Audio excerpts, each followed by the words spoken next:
Hey guys, welcome back to the channel. So last हमने देखा था एबीसी एनालिसिस एंड उसके related sums. So before we start today, मैं आपको ये बता दूं कि लास्ट लेक्चर अगर किसी ने नहीं देखा हो तो I am putting the link in the description. Guys can go and watch it. So आज हम लोग आगे बढ़ते हैं। Now let us start with what is fast moving, slow moving and non moving inventory. एक एग्जांपल लेते हैं। अभी समर चालू हो रहा है, तो अभी मैंगोस का सीजन स्टार्ट हो रहा है, राइट? तो initially in the starting period of summer, जब मैंगोज मार्केट में आएंगे, वहां पर क्या होगा? Customers will be buying at a very high frequency, right? Because season अभी अभी स्टार्ट हुआ है। So at the start of summer season, mangoes का जो इन्वेंट्री होगा, जो भी बंदे मैंगोज में डील कर रहे हैं, फ्रूट सेलिंग में डील कर रहे हैं, उनके लिए मैंगो का inventory will be very fast moving, right? वैसे ही समझ लो कि सीजन स्टार्ट हुआ तभी फास्ट मूविंग था। धीरे धीरे क्या होगा? जितना हम स्टार्टिंग में खरीद रहे थे start of the season as a custom, over a period of time, जैसे ही हम मिड सीजन में आ जाएंगे, frequency of purchasing will be low, right? थोड़ा सा कम हो जाएगा। सो थोड़ा सा ज्यादा, आई मीन टू से कि जितना स्टार्टिंग में था उतना नहीं होगा मिड सीजन। सो उस पीरियड में क्या होगा? मैंगोस का inventory will be slow moving हो जाएगा थोड़ा सा। And towards the end of the season जैसे ही आएगा, एकदम से ही लोग खरीदना बंद कर देंगे, राइट? उस टाइम पे जितना भी इन्वेंट्री बचा हुआ रहेगा of mangoes, that will become obsolete, that will become what, non moving inventory हो जाएगा। आई होप आप लोगों को ये सिंपल एग्जांपल समझा। सीजनैलिटी इफेक्ट लेके मैंने समझाया, मैंगोस का एग्जांपल लेके, right? So that is how fast moving, slow moving and non moving inventory का मतलब is, right? You can take an example on your own and also understand this is very simple, right? जो inventory fast moving है, जहां पर customers frequently खरीद रहे हैं, उस इन्वेंट्री का फास्ट मूविंग में हम कैटेगराइज करेंगे। जिसका a bit compare to fast moving inventory थोड़ा कम फ्रीक्वेंसी में करते हैं परचेजेस कस्टमर्स, उसको हम स्लो मूविंग कैटेगरी में डालेंगे, राइट? एंड वैसा कोई इन्वेंट्री जिसका मतलब डिमांड ही नहीं है, कस्टमर एक टाइम पे खरीदता था, अब खरीदना नहीं चाहता है, नाउ उसका सेल हो ही नहीं रहा, आप करना चाहते हो बट हो ही नहीं रहा, तो that's that type of stock we will categorise it into non moving inventory, right? This was a simple example. अभी यहाँ पर हम देखेंगे some of the reasons for slow moving and non moving inventories are stated below दिया। क्या बोला है? Failure of production management to communicate the updated requirement to the stores management. जैसे समझो, मैंगो की एग्जांपल में हमने क्या बोला कि स्टार्ट ऑफ द सीजन में बंदा जो फ्रूट सेल कर रहा है वो मैंगोस बहुत ज्यादा लाया, right? And because it was the start of the season, mangoes बिक भी गए, फास्ट मूविंग होता गया। बट बट लेट्स से अगर उसने इस चीज पर ध्यान नहीं दिया कि भाई मिड सीजन में थोड़ा सा डिमांड कम हो जाएगा, तो I need to change how much stock I keep of mangoes, अगर ये कोऑर्डिनेशन उसने नहीं संभाला, तो क्या हो जाएगा? तो वो फिर से ज्यादा इन्वेंट्री ले बैठेगा और वो ऑफ कोर्स स्लो मूविंग हो जाएगा। एंड आपका धीरे धीरे फिर वो कहाँ मूव होगा? नॉन मूविंग इन्वेंट्री में मूव हो जाएगा, राइट? नाउ दूसरा रीजन दिया है technological upgradation in terms of new machine requiring new kind of material और एक्जिस्टिंग मटेरियल बिकमिंग ऑब्सोलीट। आपने मतलब समझो आप लोगों ने इन्वेंट्री लाके रखा है, राइट? उस टाइप का मटेरियल यूज होता था आपके प्रोडक्शन में, बट नाउ आपने प्रोडक्शन में कुछ चेंजेस किए, नया मशीन लाया। उस मशीन में, अभी जो नया मशीन आपने लाया है, उस मशीन में जो आपने पहले यूज करते हुए पहले जो रॉ मटेरियल यूज करते थे, that that a bit became irrelevant, और उस रॉ मटेरियल को आप नया मशीन में यूज नहीं कर पा रहे हो। New machine requires may be a new kind of material. तो आपका जो एग्जिस्टिंग स्टॉक या एग्जिस्टिंग मटेरियल जो है which is not fit for production in your new machine, वो ऑब्सोलीट हो जाएगा। May be that could be a reason, right? And last is lack of periodic review of inventories. जैसे मैंने वही बोला ना, प्रॉपर कोऑर्डिनेशन, राइट, नहीं होगा एज पर द रिक्वायरमेंट, तो आप इन्वेंट्रीज का रिव्यू नहीं करोगे अगर, तो then there might be a situation that your stock might be categorized, I mean to say वो स्लो मूविंग हो जाएंगे या फिर नॉन मूविंग हो जाएंगे, right? Now vital, essential and desirable, simple है, कुछ नहीं है। Vital are those type of inventory जो प्रोडक्शन में लगते ही है, उसके बिना आप प्रोडक्शन नहीं कर पाओगे, वो सारे इन्वेंट्री आर वाइटल। एसेंशियल का मतलब ये है ऐसा टाइप का इन्वेंट्री जो प्रोडक्शन में नहीं रहेगा तो भी प्रोडक्शन चलेगा, but it might happen that आपका क्वालिटी जो है ऑफ द प्रोडक्ट वो थोड़ा अंडरमाइन हो जाए, राइट, थोड़ा सा स्टैंडर्ड ऑफ क्वालिटी गिर जाए, राइट। जो तो उसका मतलब है कि essential inventory is such that it may not be used in production, still the production will continue, but आपका जो क्वालिटी ऑफ द प्रोडक्ट है, राइट, या फिर एक आध फीचर्स जो है वो कम हो जाएंगे, right. And desirable are those inventories which are not not even essential, not even vital, it's like optional, आपको यूज करना मतलब वो एक एक्स्ट्रा एड ऑन जैसा यूज करना है तो करो या फिर ना करो। ये देखो यहाँ पर दिया, items under this category are optional in nature. Unavailability does not cause any production or efficiency loss. Okay. Now let us move on to high cost, medium cost, low cost inventory. नाम से ही समझ रहा है जो inventory high cost या high in value है उनको हम हाई कॉस्ट में कैटेगराइज करेंगे, medium cost and low cost same, जैसा हाई कॉस्ट का हमने कैटेगराइज किया medium cost and low cost. This is subjective, आपने अपने बिजनेस के हिसाब से क्या हाई कॉस्ट होगा, क्या मीडियम कॉस्ट होगा, क्या लो कॉस्ट होगा, वो आप डिसाइड करते हो, right. Now let us move ahead to using ratio analysis. हम रेशियो एनालिसिस के कुछ टॉपिक्स देखेंगे, इसमें से सबसे फर्स्ट है input output ratio. What is input output ratio? मानो आपने खरीदा 100 यूनिट्स, आपने खरीदा 100 units of material, raw material खरीदा, 100 यूनिट्स रॉ मटेरियल खरीदा आपने, right. And let us assume that transit loss कुछ नहीं है, आपने खरीदा, आपने फैक्ट्री के यहाँ पे लाया, ट्रांजिट लॉस कुछ नहीं है। ट्रांजिट लॉस का मतलब क्या है? जहां से आपने खरीदा और जहां आपका फैक्ट्री है उस डिस्टेंस का ट्रांसपोर्टेशन जो है, उस ट्रांसपोर्टेशन में you had no loss of units, zero था, that's what we are assuming, ठीक है। 100 यूनिट्स का रॉ मटेरियल आपने खरीदा, आपके फैक्ट्री के यहाँ पे 100 यूनिट्स ऑफ रॉ मटेरियल आ गए। अब अब लेट्स से आप जो प्रोडक्ट प्रोड्यूस करते हो वो वन प्रोडक्ट वो वन प्रोडक्ट प्रोड्यूस करने के लिए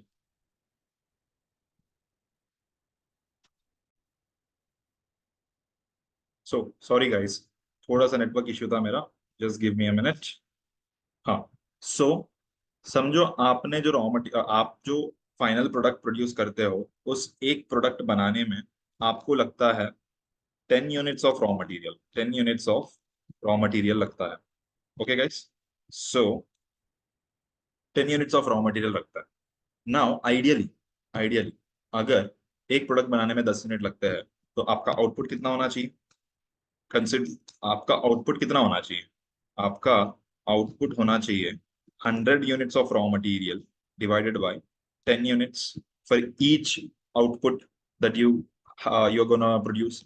सो आपका 10 फिनिश्ड प्रोडक्ट्स बनना चाहिए, 10 फिनिश्ड प्रोडक्ट्स बनना चाहिए, राइट, 10 फिनिश्ड प्रोडक्ट्स बनना चाहिए।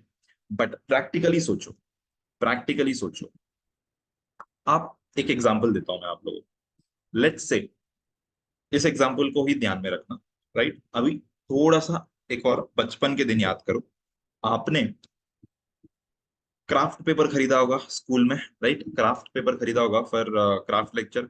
लेट्स से आपको बनाना है एक हट using your craft cardboard sheets या क्राफ्ट पेपर, कुछ भी बोलो, राइट। अब समझो आपको पांच पांच हट बनाना है, तो आपने कार्डबोर्ड शीट खरीदा होगा, कार्डबोर्ड शीट खरीदा होगा, राइट, आपने कार्डबोर्ड शीट खरीदा। अब समझो आपने अगर कार्डबोर्ड शीट खरीदा तो आप जो हट बनाना चाहिए, जितना आप समझो, अगर आपने 10 कार्डबोर्ड शीट्स खरीदा, आइडियली उस 10 कार्डबोर्ड शीट से आपको 10 हट बनाना चाहिए, राइट। लेकिन पेपर कटिंग वगैरह होगा ना, आप थोड़ा कटिंग वगैरह करोगे, राइट, शेप लाने के लिए, ये लाने के लिए, वो लाने के लिए, तो थोड़ा सा कार्डबोर्ड शीट वेस्ट हो रहा है कि नहीं हो रहा है? आपने 10 लाया कार्डबोर्ड शीट्स, उसी 10 कार्डबोर्ड शीट से आइडियली 10 हट बनने चाहिए, but because you are making some cuttings for bringing shape, वो जो कट हो रहा है वो वेस्टेज हो रहा है। तो समझो 10 कार्डबोर्ड शीट लाया, because of the cuttings you are able to make only 9 huts, ठीक है। तो जो एक कार्डबोर्ड शीट वेस्ट हुआ कटिंग्स वगैरह में, that is what, that is your process loss. That is your what? That is your process loss in preparing huts. Same way manufacturing में भी यहाँ पर क्या होगा, आइडियली एक प्रोडक्ट के लिए 10 यूनिट्स ऑफ रॉ मटेरियल रखते हैं तो आउटपुट 10 फिनिश प्रोडक्ट्स होने चाहिए। बट भाई लोग, मैन्युफैक्चरिंग करते वक्त भी तो कुछ वेस्टेजेस होंगे, कुछ वेस्टेजेस होंगे, राइट? लेट्स से हमारा प्रोसेस लॉस जो है दैट इज 10%, दैट इज 10%। अगर प्रोसेस लॉस 10% है तो कितना कितना यूनिट्स ऑफ आउटपुट बनेगा फाइनली? फिनिश्ड प्रोडक्ट्स फाइनली कितना बनेगा? फिनिश्ड प्रोडक्ट्स कितना बनेंगे? हमारा टोटल रॉ मटेरियल्स 100 है, राइट? उसमें से 10 प्रोसेस लॉस होने वाला है, तो 10% प्रोसेस लॉस होने वाला है। 10% ऑफ 100 इज 10 यूनिट्स, तो 90 यूनिट्स बचे, 90 यूनिट्स बचे। तो आपका final finished products will be 9 units of finished products, 9 units of finished products. एक काम करता हूँ, रुको। 100 रॉ मटेरियल माइनस 10 का प्रोसेस लॉस डिवाइडेड बाय 10 पर फिनिश्ड प्रोडक्ट का कंजम्पशन, तो आपका total finished products will be 9 units. I hope यहाँ पर आपको समझा क्या मैं समझाना चाह रहा था, right? So what is input output ratio? What is input output ratio? आपने आपने 100 यूनिट्स का इनपुट दिया, बट आउटपुट आया आपका 90 यूनिट्स के हिसाब से, 90 यूनिट्स के हिसाब से। ये आपका इनपुट था। इनपुट आपने कितना दिया? 100 यूनिट्स प्रोडक्शन में, राइट?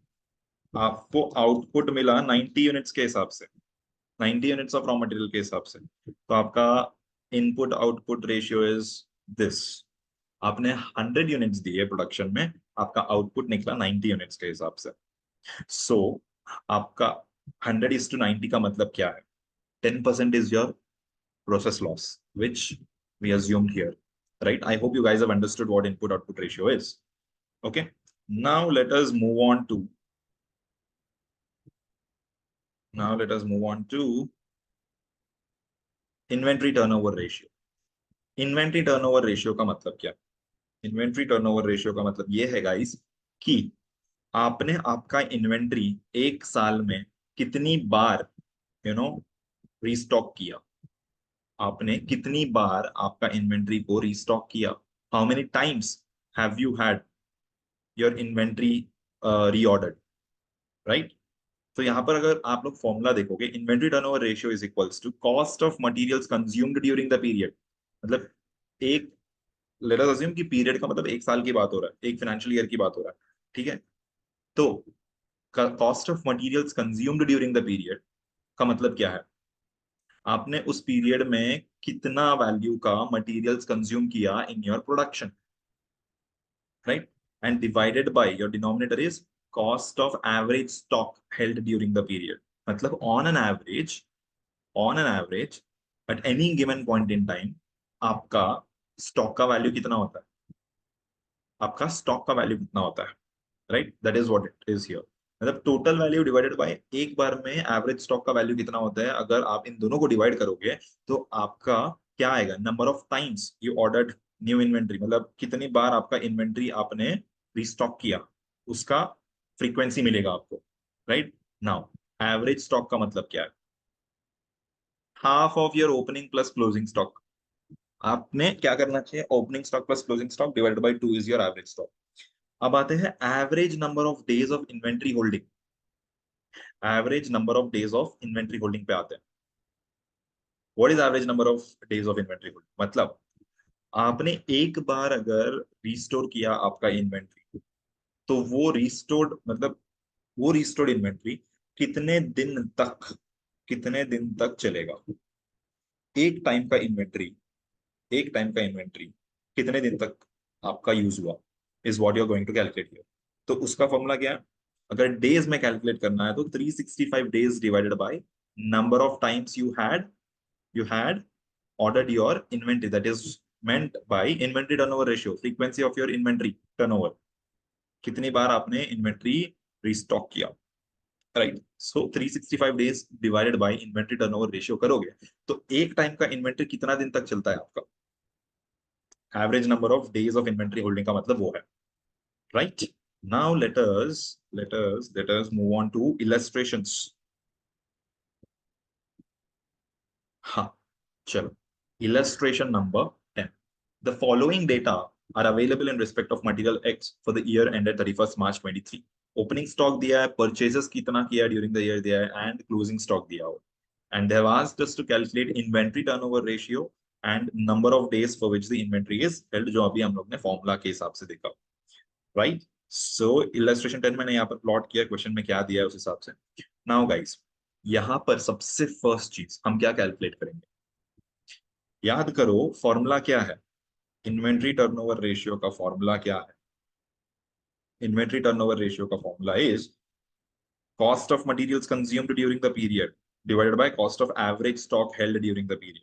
सबसे पहले हमको cost of materials consumed during the period का मतलब क्या है, COGS, cost of goods sold, COGS find out करना है हमको, राइट। सीओजीएस का फॉर्मूला याद है? सीओजीएस कैसे कैलकुलेट करते हैं? Opening stock plus purchases minus closing stock, right. फिर से मैं बता दूं, opening stock plus your purchases minus your closing stock, right? So we have arrived at a COGS of 2,50,000. Closing stock को हमने cost of materials consumed during the period में से minus क्यों किया? क्योंकि ये अभी क्लोजिंग स्टॉक में पड़ा हुआ है, अभी तक प्रोडक्शन में यूज नहीं हुआ है, so we are not going to consider it in COGS, right. So 2,50,000 का कॉग्स आया। अब सेकेंड लेग क्या है, cost of average stock held during the period. तो एवरेज स्टॉक कैसे कैलकुलेट करेंगे, याद करो formula, average stock is equal to हमारा ओपनिंग स्टॉक प्लस हमारा closing stock divided by 2, right guys. So हमारा एवरेज स्टॉक आया 1 lakh. I hope you guys have understood these both calculations, right. So now inventory turnover ratio calculate करते हैं, right. Inventory turnover ratio कैसे calculate करेंगे? Inventory turnover ratio is equal to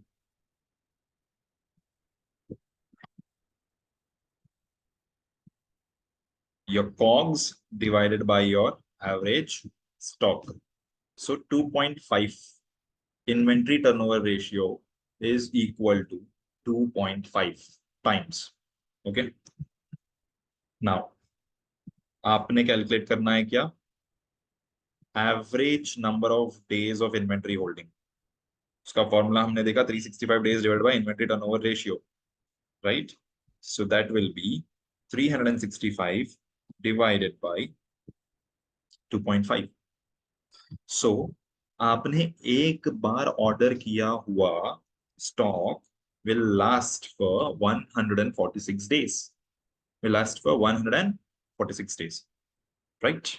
ये देखो भाई, 2.5 का inventory turnover ratio and average number of days for which the inventory is held is called is arrived at 146 days, right। अब बात एक और चीज समझना, जितना ज्यादा आपका इन्वेंट्री टर्नओवर रेशियो, उतना फास्ट मूविंग होगा आपका इन्वेंट्री, उतना फास्ट मूविंग होगा इन्वेंट्री। समझ रहे हो आप बात? जितना ज्यादा इन्वेंट्री का टर्नओवर रेशियो होगा उसका मतलब क्या है, आप बार बार इन्वेंट्री मंगा रहे हो, राइट। बार बार कब मंगाओगे आप इन्वेंट्री? जब आपकी बिजनेस में डिमांड हो, जब आपकी बिजनेस में डिमांड होगी तो आप इन्वेंट्री यूज करोगे, वो इन्वेंट्री खत्म होगा, फिर से आप रीस्टॉक करोगे। सो जितनी ज्यादा इन्वेंट्री टर्नओवर रेशियो उतना ज्यादा आपका इन्वेंट्री फास्ट मूविंग, उसका मतलब। एंड जितना आपका इन्वेंट्री टर्नओवर रेशियो कम होगा उतना आपका स्लो मूविंग कंसिडर किया जाएगा इन्वेंट्री को, राइट। सो ये एक चीज बताना भूल गया था मैं। Now let us move on to illustration number 11, right. Illustration number 11। So यहाँ पर क्या दिया, from the following data for the year ended 31st March 23 calculate inventory turnover ratio of 2 items and put forward your comments on them, बोला, right. जो चीज मैंने अभी समझाया आप लोगों को, fast moving and slow moving, वो यहाँ पर हमें कमेंट करना पड़ेगा between material A and material B, right. सबसे पहले हम कैलकुलेशंस करेंगे, राइट। यहाँ पर हम इन्वेंट्री टर्नओवर रेशियो देखेंगे, inventory turnover ratio. Okay guys, inventory turnover ratio के लिए हमने पहले ही देखा था कॉग्स। कॉग्स चाहिए तो कॉग्स पहले कैलकुलेट करते हैं। चलो, COGS and average inventory calculate करेंगे, एवरेज स्टॉक। ओके गाइस, सो कॉग्स क्या है? आपका ओपनिंग स्टॉक प्लस आपका परचेजेस माइनस आपका closing stock, right guys? And average stock is आपका ओपनिंग स्टॉक प्लस आपका closing stock divided by 2, and this both will be same formula, same copy paste कर रहा हूं to save time. Okay, and inventory turnover ratio is simple, cogs divided by your average stock, 7 and 2.5 for material B. अब समझो guys, ये 7 times and 2.5 times है, ठीक है? So when you see material A का inventory turnover is 7 times but material B का is 2.5 times, तो what do you observe here? That material A का stock is a fast moving stock as compared to material B. As compared to material B, material A साल में 7 बार 7 बार inventory मंगाई गई थी, but material B का only 2.5 times. So material A is fast moving as compare to material B. Simple था, तो कुछ नहीं है इसमें. So if you see here guys, 7 times, 2.5 times, right? एक और चीज कैलकुलेट करना भूल गए, that is inventory turnover number of days में कैलकुलेट करना भूल गए, राइट? मैं टाइप नहीं करता हूँ, यहाँ से डायरेक्टली कॉपी कर देता हूँ. Average number of days of inventory holding, वो कैलकुलेट करने के लिए सिंपल कुछ नहीं करना है हमको. 365 days divided by inventory turnover ratio करेंगे, so we will arrive at average number of days of inventory holding, right guys? ये नंबर ऑफ डेज के हिसाब से है. सो देखो, फास्ट मूविंग कैसे, और एक बार समझते हैं. मटेरियल ए का स्टॉक एक बार ऑर्डर करोगे तो 52 डेज में खत्म हो जाता है, फिर से ऑर्डर करना पड़ेगा. बट एज मटेरियल बी का देखेंगे तो उसका 146 डेज चलता है, एंड देन उसके बाद आपको नया स्टॉक लगेगा, right? This is what has been given here. Comments में देखो, material A is moving faster than material B. Okay, now let us move on to just give me a minute. Yeah, so now let us move on to inventory valuation as per cost price methods. Right? Cost price methods के हिसाब से inventory को कैसे value करने के techniques है वो हम देखेंगे. उसमें सबसे पहला यहाँ पर दिया गया स्पेसिफिक प्राइस मेथड. सिंपल, नाम के हिसाब से ही समझ जाना चाहिए. सिंपल है, जिस स्टॉक जिस पर्पस के लिए खरीदा गया है उसी को उसी पर्पस के लिए यूज किया जाएगा. एंड उस कॉस्ट जो है, वो कॉस्ट जो है जिस पर्पस के लिए हमने इन्वेंट्री खरीदा, उस इन्वेंट्री का कॉस्ट उसी स्पेसिफिक जॉब के लिए हम असाइन करेंगे. मतलब we won't be allocating this cost of specific inventory purchased for the purpose of a specific job to any other activity. Right? Simple है. क्या दिया है यहाँ पे? Materials are purchased for a specific job. As such, materials are issued subsequently to that specific job or work order at the price at which they were purchased. ठीक है, simple है. जिस इन्वेंट्री को जिस पर्पस के लिए खरीदा है उसी पर्पस का कॉस्ट में हम उसको अलोकेट करेंगे, बाकी किसी और एक्टिविटी या प्रोडक्शन में उसको अलोकेट नहीं करेंगे, राइट? एडवांटेज एंड डिसएडवांटेज दिया हुआ है, ठीक है, वो पढ़ लेना. क्या है यहाँ पे? देखो, cost of materials issued for production purposes to specific job represents actual and correct costs, right है ना? जिस काम के लिए आपने इन्वेंट्री खरीदा, उस इन्वेंट्री का कॉस्ट को उसी एक्टिविटी के लिए अलोकेट करोगे, तो कॉस्ट जो दिखा रहा है that represents actual and correct costs ना, right? And this method is best suited for non standard and specific products, right? कोई एक स्पेसिफिक टाइप ऑफ एक्टिविटी के लिए ये बेस्ट सूटेड है, जहां पर कोई, ऐसा समझो कि आपका नॉर्मल प्रोडक्शन एक्टिविटी से थोड़ा ये अलग है, वहां पर cost allocation on the basis of specific job would be easier, right? And disadvantages में दिया है, this method is difficult to operate specially when purchases and issues are numerous, right? अगर परचेजेस एंड इश्यूज आपका numerous है तो यहाँ पर better होगा कि आप एक स्टैंडर्ड लाए, एंड उस स्टैंडर्ड के हिसाब से आप कॉस्टिंग फॉलो करें, rather than every type of production या every type of job के लिए you can't be sitting and allocating costs, because उस टाइम पे क्या होगा, आपका प्रॉफिटेबिलिटी डिफर करेगा। हर एक टाइप ऑफ छोटा चीज के लिए आपका प्रॉफिटेबिलिटी डिफर करेगा। So when your purchases and issues are numerous, then there is a need कि आप एक स्टैंडर्डाइजेशन लाए एंड उस हिसाब से आप फॉलो करें, right. Now let us move on to first in first out method. First in first out, नाम से नाम से इजी है समझना। फर्स्ट इन फर्स्ट आउट मतलब क्या है, जो इन्वेंट्री आपके गोडाउन में सबसे पहला आया वही इन्वेंट्री सबसे पहला प्रोडक्शन में यूज होगा, is what we are assuming here. देखो, method of pricing the issues of materials in the order in which they were purchased, right. In other words, materials are issued in the order in which they arrive in the store, or the items longest in stock are issued first. Simple है, कुछ नहीं है, बहुत अंग्रेजी में यहाँ पर दिया, मैं आपको सिंपल समझाता हूँ। जो स्टॉक सबसे पहला आपका गोडाउन में एंटर किया, आइडियली वही स्टॉक सबसे पहला यूज होना चाहिए in the production. That is what first in first out method is, right. Now now now now simple way में वो हमने समझा, right. What is first in first out method. अब इसके एडवांटेजेस एंड डिसएडवांटेजेस देखिए। देखो, एडवांटेजेस सबसे पहले of first in first out method, it is simple to understand and easy to operate. I don't think आपको ये एक्सप्लेन करने की जरूरत है मुझे, right. Material cost charge to production represents actual cost with which cost of production should have been charged। मतलब because ideally सोचो, जो स्टॉक सबसे पहला आया वही आपका प्रोडक्शन में यूज होना चाहिए एंड उसी हिसाब से आपका कॉस्ट भी अलोकेट होना चाहिए, राइट। जो सबसे पहला इन्वेंट्री आया आपके गोडाउन में वही आपका प्रोडक्शन में सबसे पहला यूज होगा, एंड जो सबसे पहला प्रोडक्शन में यूज हुआ उसी का कॉस्ट आप चार्ज करोगे ना। तो यहाँ पर फीफो में वही हो रहा है कि आपने जो कॉस्ट जिस टाइम पे प्रोडक्शन में जितना चार्ज होना था उतना चार्ज कर रहे हो, as per first in first out, right.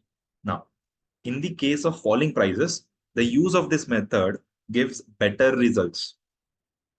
In case of falling prices, use of this method gives better results। Closing stock of material will be represented very closely at current market price। मतलब समझो, आपने अगर जो stock सबसे पहले आया उसी को मटेरियल्स प्रोडक्शन में इश्यू किया, प्रोडक्शन में उस मटेरियल्स को इश्यू किया अज्यूम करते हो, तो जो स्टॉक बचता जाएगा वो तो सबसे लास्ट में जो आया वही बचा होगा ना। सबसे लास्ट में जो स्टॉक आपके गोडाउन में आके पड़ा हुआ है वो तो रिफ्लेक्ट करेगा आपका करंट मार्केट प्राइस, राइट। अगर आप फर्स्ट इन फर्स्ट आउट कर रहे हो फॉलो, तो आपका जो स्टॉक पड़ा हुआ होगा वो करंट मार्केट प्राइस को रिफ्लेक्ट करेगा, because it is the latest stock that has come into go down, right. अब हम डिसएडवांटेजेस में देखेंगे। अगर प्राइसेस फ्लक्चुएट करते हैं फ्रीक्वेंटली, देन दिस मेथड में लीड टू क्लेरिकल एरर। अगर समझो आपका प्राइसेस बहुत ज्यादा फ्रीक्वेंटली फ्लक्चुएट कर रहे हैं, बट आप आपका प्रोडक्शन पे चार्ज कर रहे हो cost as per your first in first out, मतलब जिस इन्वेंट्री को आपने जब खरीदा था उसका जो प्राइस था तब उस प्राइस के हिसाब से आप चार्ज कर रहे हो, बट करेंटली फ्लक्चुएशंस इतने सारे हो गए प्राइसेस में, तो आपने जो चार्ज किया that doesn't reflect you know current market prices या current trend, right? And since each issue of material to production is related to specific purchase price, costs charged to the same job are likely to show a variation from period to period। मतलब देखो, यहाँ पर क्या बोल रहे हैं, same type of job के लिए अलग अलग पीरियड में अलग अलग कॉस्ट चार्ज हुआ होगा। रीजन बीइंग, आपने जब फर्स्ट इन फर्स्ट आउट के हिसाब से सबसे पहला बैच ऑफ स्टॉक जो यूज हुआ उसका कॉस्ट आपने चार्ज किया होगा उस बैच ऑफ इन्वेंट्री का जो कॉस्ट था उस हिसाब से। लेट्स से नेक्स्ट जॉब जो है, नेक्स्ट बैच ऑफ जो इन्वेंट्री था उसका कॉस्ट अलग होगा, बट वो इन्वेंट्री जो है वो that is being used in the same type of same production activity. So let's say inventory batch one जब यूज हुआ था प्रोडक्शन में, तभी आपका कॉस्ट जो चार्ज था that is different as compare to the next batch of production जिसमें जो नया इन्वेंट्री यूज हो रहा है, राइट। तो पीरियड ऑन पीरियड बेसिस आपका जो है same type of production activity के लिए आपने जो कॉस्ट चार्ज करा है for the same job that will be different। In case of rising prices, real profits of the concern being low, while the profits in the books will appear high, this may lead to inability of the firm to meet the material purchase demand at the current market price. उसका मतलब क्या है, आपका currently market prices बढ़ रहे हैं, but आपका first in first out के बेसिस पे जो पहले स्टॉक पड़ा हुआ है मीन गोडाउन में, उसका कॉस्ट जो तभी खरीदा था आपने, right, that was lower as compare to current market prices, and you are charging to the production cost as per your first in first out basis. जो सबसे पहला आया था उसका कॉस्ट आप चार्ज कर रहे हो प्रोडक्शन में। तो इसका इससे क्या हो रहा है, आपका कॉस्ट जो है बुक्स में कम दिख रहा है, बिकॉज आपका पहला खरीदा हुआ इन्वेंट्री का कॉस्ट कम था as compare to your current market prices. तो आपका प्रॉफिट जो है बुक्स में ज्यादा दिख रहा है, whereas बिकॉज आपका ये जो इन्वेंट्री यूज हो गया, फर्स्ट जो आया था गोडाउन में वो यूज हो गया अभी, and you have charge it on the basis of the cost as per that inventory, right. So आप अभी नया इन्वेंट्री खरीदने जाओगे बिकॉज आपका इन्वेंट्री कम हो गया, तो आप अभी नया इन्वेंट्री खरीदने जाओगे तो आपका replacement cost of the inventory जो है that is high, right, because of the rising prices. तो बुक्स में because of first in first out आपका प्रॉफिट्स दिख रहे हाई, बट एक्चुअल में is it like that? No, because आपका इन्वेंट्री नया खरीदने जाओगे तो उसका प्राइसेस अभी बढ़ गया, राइट। सो ये था भाई लोग। अभी हम चलते हैं लास्ट इन लास्ट आउट का। अगेन नाम के हिसाब से ही समझ जाएगा, last in first out, sorry last in last out बोल दिया मैंने गलती से। लास्ट इन फर्स्ट आउट का मतलब है, नाम से ही समझ रहा था कि सबसे लेटेस्ट इन्वेंट्री जो आपके गोडाउन में आया है वो सबसे पहले यूज होगा आपके प्रोडक्शन में, वो सबसे पहले यूज होगा आपके production. Again I repeat, last in first out, आपके गोडाउन में सबसे लास्ट इन्वेंट्री जो कदम रखा वो इन्वेंट्री सबसे पहला यूज होगा इन your production. Exactly opposite to first in first out, right? Now let us go to the advantages and disadvantages, guys. अब यहाँ पर advantages disadvantages में क्या दिया, ये advantages and disadvantages important है, हाँ, because when you will be solving sums related to FIFO and LIFO, they will ask questions related to this कि भाई बताओ हमें कि LIFO कब यूज करना चाहिए, बताओ हमें FIFO कब यूज करना चाहिए, which is better in what situation, right? So this is very necessary that you know the advantages and disadvantages of LIFO and FIFO. So now advantages देखते हैं, साथ ही साथ डिसएडवांटेजेस भी देख लेते हैं एक एक का, right. So cost of materials issued will be either nearer to and or will reflect the current market price. So cost of goods produced will be related to trend of market price of materials. Such a trend in price of materials enables the matching of cost of production with the current sales revenue. Simple है, कुछ नहीं, because it is a last in and first out method. तो आपने जो cost charge कर रहे हो आपके प्रोडक्शन में, that will reflect your current market prices. मतलब आपका इन्वेंट्री का कॉस्ट जो आप चार्ज कर रहे हो प्रोडक्शन में, उस cost will be matching with your current market prices. There will be a very minute difference in the cost that you have charged to production and the current market prices. And so it reflects the trend, the current trend. Disadvantages. Calculation under LIFO system becomes complicated and cumbersome when frequent purchases are made at a highly fluctuating rates. Right? Simple है, by words ही समझ रहा. I don't think I need to explain it in detail. Use of method during period of rising prices does not reflect undue high profit in the income statement as it was under the first in first out or average method. In fact, profit shown here is relatively lower because the cost of production takes into account the rising trend of material prices, right? Because let's say rising prices के time पे आपका production cost में inventory का जो charge हो रहा है, cost of raw material, that will B rising prices के हिसाब से, बिकॉज आपने जो लेटेस्ट इन्वेंट्री लाया है वो एट हायर प्राइस लाया है, राइट। तो आपका जो कॉस्ट ऑफ प्रोडक्शन है वो ज्यादा हो गया because of the last in first out method. So आपका प्रॉफिट जो है comparatively will be less as compare to first in first out वाला मेथड में देखेंगे तो, right. Now, costs of different similar batches of production carried on at the same time may differ a great deal. Costs of different similar batches of production carried on at the same time may differ a great deal. Right? उसका मतलब क्या है, आपने same जो हमने first in first out के लिए समझा था कि पीरियड ऑन पीरियड में there will be a difference, right, in the cost charge, same वैसा ही यहाँ पर भी लास्ट इन फर्स्ट आउट के हिसाब से आपने लेटेस्ट बैच जो आया वो आपने प्रोडक्शन में यूज कर लिया, उसमें एकदम ही लेटेस्ट करंट मार्केट प्राइस जो है उस हिसाब से आपका कॉस्ट दिखेगा। उसके नेक्स्ट बैच में समझो, उसके पहले लेटेस्ट जो आया था वो तो यूज हो गया, उसके पहले जो ऑलरेडी आके गोडाउन में पड़ा था अब वो आप प्रोडक्शन में यूज करोगे करके अज्यूम करते हो, तो आपका जो कॉस्ट चार्ज हो रहा है that will be a bit different from your current market price, because latest जो आया था वो एक बैच में यूज हो गया एंड आपने उसका कॉस्ट उसमें चार्ज कर दिया, राइट, विच reflects very much very much similar market price के हिसाब से जो है उस लेवल पे cost. But when you use latest batch जो हो गया उसके बाद उसके पहले आई मीन टू से उसके पहले जो इन्वेंट्री आके पड़ा था अब उसको यूज करोगे आप, लेटेस्ट वाला यूज हो गया, अब उसके पहले जो आया था वो यूज करोगे, तो उसका cost will be a bit different as compare to your current market price.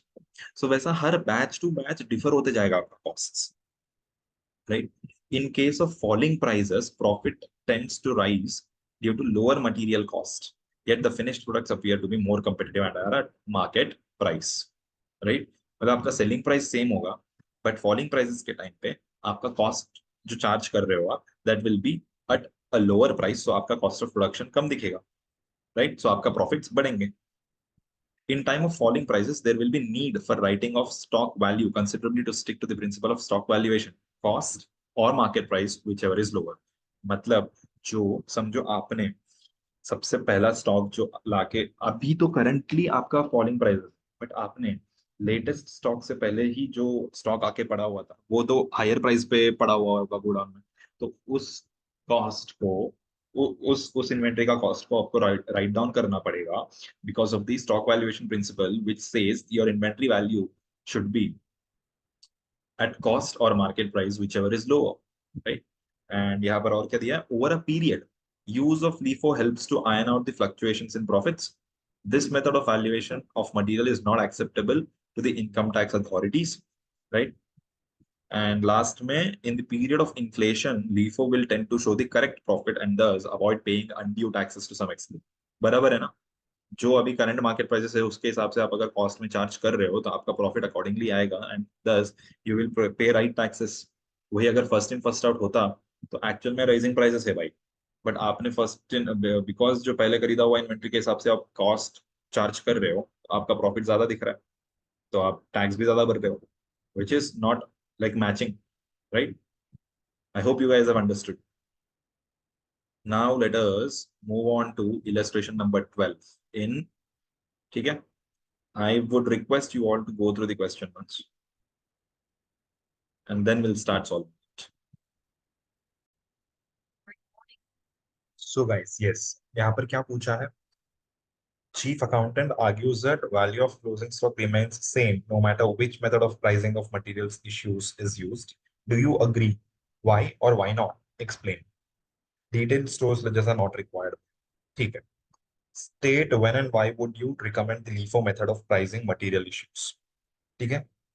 अब यहाँ पर देखो क्या दिया है हमें क्वेश्चन में, मंथ्स दिया है, कौन से मंथ में कितने units of raw material purchased है वो दिया है एंड एक एक यूनिट का प्राइस क्या है वो दिया है, एंड किस मंथ में कितना रॉ मटेरियल्स इशू हुआ है फॉर प्रोडक्शन वो हमको दिया है।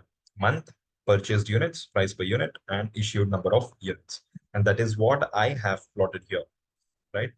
अभी हमको पूछा गया है, अभी हमें पूछा गया है कि कि चीफ अकाउंटेंट बोल रहा है कि भाई सितंबर में जो क्लोजिंग स्टॉक बचा है, सितंबर में जो क्लोजिंग स्टॉक बचा हुआ है उसे मतलब कोई भी मेथड ऑफ इन्वेंट्री वैल्यूएशन से इन्वेंट्री का वैल्यू कैलकुलेट कर रहा हो तो सेम ही वैल्यू आ रहा है। मतलब मैं लीफो से कर रहा हूँ तो भी मुझे सेम इन्वेंट्री वैल्यू आ रहा है, अगर मैं फीफो से कर रहा हूँ तो भी मुझे इन्वेंट्री का वैल्यू सेम आ रहा है। तो क्या आप इससे अग्री करते हो? अग्री करना या ना करने के लिए क्या करना पड़ेगा? सबसे पहले we will also have to calculate and see वैसा ही हो रहा है कि नहीं हो रहा है, राइट, जैसा चीफ अकाउंटेंट आर्ग्यू कर रहा है। So let us now see कि वो चीफ अकाउंटेंट का जो आर्ग्यूमेंट है दैट स्टैंड्स राइट और okay. So guys if you see total number of purchases जो है यहाँ पर that is total purchase units is 2500, right? Total units purchased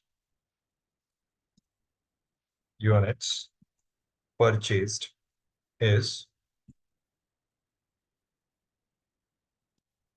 2500 units, right? 2500 units purchase किया हुआ.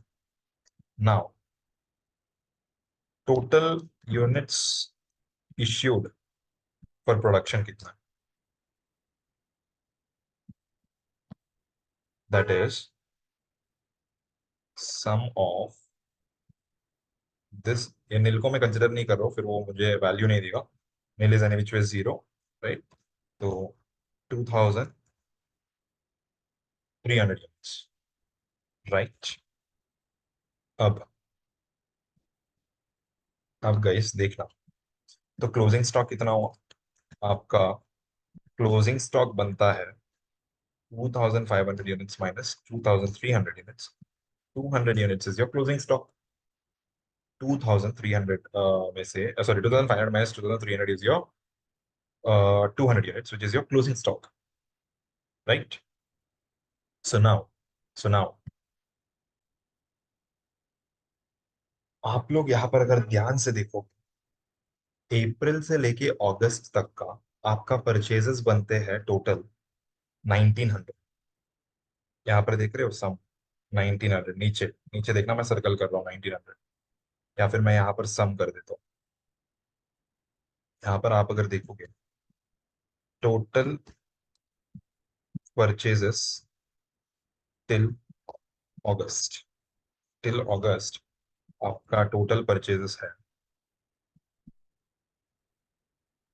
1900 units, राइट? एंड आपका total units issued for production, total materials issued for production, total material issued for production till August, again till August, sorry guys, उसका आप अगर देखोगे तो कितना आता? Till August it is again 1900 units, 1900 units, right? तो अगस्त में आपका क्लोजिंग स्टॉक कितना था? अगस्त में आपका closing stock was 0 units.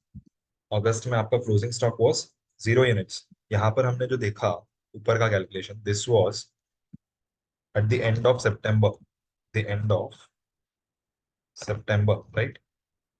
This was at the end of September, eight the end of September. Cumulatively देख रहे हैं आप लोग, ये सितंबर मंथ, सिर्फ सितंबर लिख देता. चलो, अगर हम सितंबर के हिसाब से देखेंगे तो हमारा टोटल यूनिट्स परचेस्ड इतना था, total units issued for production इतना था, तो क्लोजिंग स्टॉक डायरेक्टली हमने कैलकुलेट किया 200 यूनिट्स. बट अगर मंथ ऑन मंथ के हिसाब से, अगर हम अगस्त तक का देखेंगे, अगर हम अगस्त तक का देखेंगे, हमने यहाँ पर सितंबर तक का देखा, अगर हम यहाँ पर अगस्त तक का देखेंगे तो April to August, let me write it in a better way, sorry for making it delayed. यहाँ पर हमने अप्रैल टू सितंबर देखा, यहाँ पर हम अप्रैल टू अगस्त देख रहे हैं, अप्रैल टू अगस्त, ठीक है? सो अप्रैल टू अगस्त में टोटल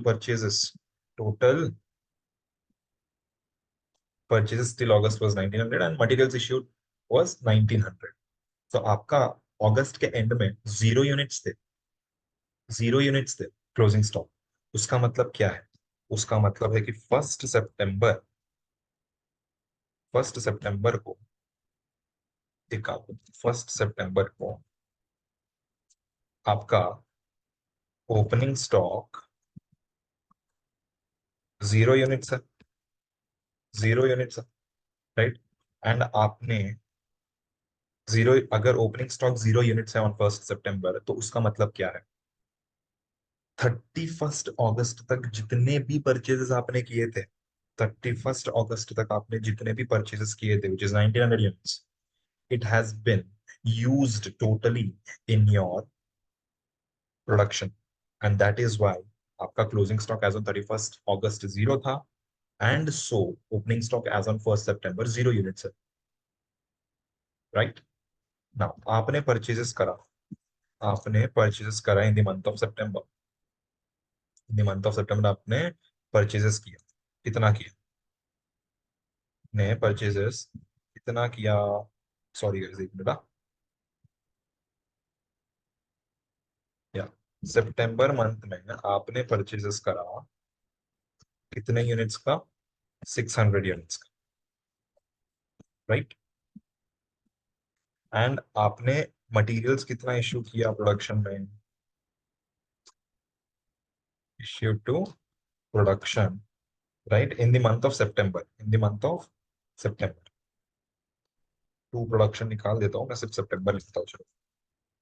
मटेरियल्स इश्यूड इन सितंबर कितना था आपका to production, 400 units, 400 units, right. तो आपका क्लोजिंग स्टॉक कितना हुआ, 200 यूनिट्स, विच इज एग्जैक्टली जो हमने टोटालिटी में देखा था अप्रैल टू सितंबर, अप्रैल टू सितंबर देखा था, राइट। वही यहाँ पर मैंने सिर्फ सितंबर मंथ लेके समझाया आपको।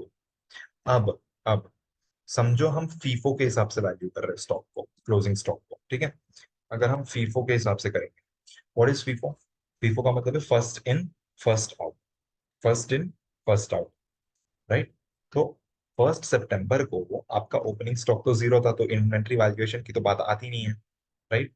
अब first in first out basis के हिसाब से आप परचेजेस या फिर इन्वेंट्री किसको कंसिडर करोगे, फर्स्ट इन कौन सा था, बिकॉज ये 0 हो गया यहाँ पे अब तक। आई मीन टू से 1 सितंबर को ओपनिंग स्टॉक 0 है, तो यहाँ पर इन्वेंट्री वैल्यूएशन की बात नहीं है, राइट। अब इसके आगे से जो होगा उसको हम कंसिडर करेंगे, इसके आगे से जब इन्वेंट्री आएगा तब से हम कंसिडर करेंगे। तो फर्स्ट इन फर्स्ट आउट के हिसाब से, फर्स्ट इन फर्स्ट आउट के हिसाब से आपका क्या आएगा, यूनिट्स, आपने 400 यूनिट्स इश्यू किया है। 400 यूनिट्स किस में से यूज हुआ, 400 यूनिट्स किस में से यूज हुआ, 600 में से यूज हुआ। उसके पहले तो आपके कोई यूनिट्स थे ही नहीं, उसके पहले आपका इन्वेंट्री में 0 था। तो आपका फर्स्ट इन फर्स्ट आउट के हिसाब से अभी सबसे पहला फर्स्ट इन क्या है, 600 यूनिट्स है। आपने 400 यूनिट्स जो है वो 600 यूनिट्स में से ही यूज किया है, तब जाके आपका क्लोजिंग 200 आया है, राइट। तो आपका जो 400 यूनिट्स यूज हुआ है, that was used from 600 units, and so आपका क्लोजिंग स्टॉक 200 यूनिट्स। तो ये जो 200 यूनिट्स बचा हुआ है, 200 यूनिट्स जो बचा हुआ है, that will be valued as per your price, price as on सितंबर का जो परचेज रेट था वो, right. So 200 units multiplied by 24,000 rupees, 4,000 rupees FIFO के हिसाब से क्लोजिंग स्टॉक का value, right. Closing stock value as per FIFO, okay. देखो मैं फिर से बता देता हूँ, जो 200 यूनिट्स आपके बचे हैं वो किस में से बचे हैं, सितंबर में जो खरीदा उसमें से, बिकॉज उसके पहले आपका इन्वेंट्री 0 था। तो फर्स्ट इन फर्स्ट आउट के हिसाब से आपका जो 200 यूनिट्स बचे हुआ है वो बचे हुए है from the 600 units of raw materials that you have purchased. तो 600 में से 200 बचे हैं, तो उस 200 को आप वैल्यू करेंगे एज पर 20 रुपीज, राइट। तो इसीलिए आपका जो है value 4,000, if you think it from a FIFO perspective, right. Now हम देखते हैं क्लोजिंग स्टॉक का value as per LIFO, as per LIFO, last in first out, right. आप अगर लास्ट इन फर्स्ट आउट का मतलब क्या है, जो सबसे लेटेस्ट इन्वेंट्री आया, सबसे लास्ट में आया इन्वेंट्री, सबसे लास्ट में जो इन्वेंट्री आया है उस हिसाब से हम इन्वेंट्री को वैल्यू करेंगे, राइट। तो सबसे लास्ट इन्वेंट्री कौन सा आया godown, that is a batch of 600 units. अब आपने जो इश्यू किया यूनिट्स उसको हम अज्यूम कर रहे हैं लेटेस्ट जो इन्वेंट्री आया है उसमें से हम मटेरियल को इश्यू कर रहे हैं। लेटेस्ट इन्वेंट्री इज 600 और आपने जो इश्यू करा 400 units, that is out of 600, last in first out. तो बचा 200 यूनिट्स जो है वो अभी भी आपका लास्ट बैच जो आया, लेटेस्ट बैच जो आया है, उसी में से बचे हुए हैं, उसी में से बचे हुए हैं, राइट। आपने सबसे लेटेस्ट स्टॉक जो था वो 600 यूनिट्स का था, and last in first out के हिसाब से आपने लास्ट बैच जो आया उसी में से आपने मटेरियल्स को इश्यू किया 400 यूनिट, राइट। एंड अभी भी 200 यूनिट बचा है in the latest stock that has arrived in the godown. आप लास्ट इन फर्स्ट आउट के हिसाब से जो 200 यूनिट बचे हैं वो आप वैल्यू करेंगे at a rate as per the latest batch, तो 4000 ही आया, राइट। तो क्या होगा, आप चाहे फीफो यूज कर रहे हो या लीफो यूज कर रहे हो, आपका जो इन्वेंट्री कॉस्ट है वो सिमिलर आ रहा है। रीजन बीइंग, हमारा सितंबर मंथ के बिगिनिंग में ओपनिंग स्टॉक जीरो थी, इसके लिए यहाँ पर फीफो के हिसाब से भी सेम आ रहा है एंड लीफो के हिसाब से भी सेम आ रहा है।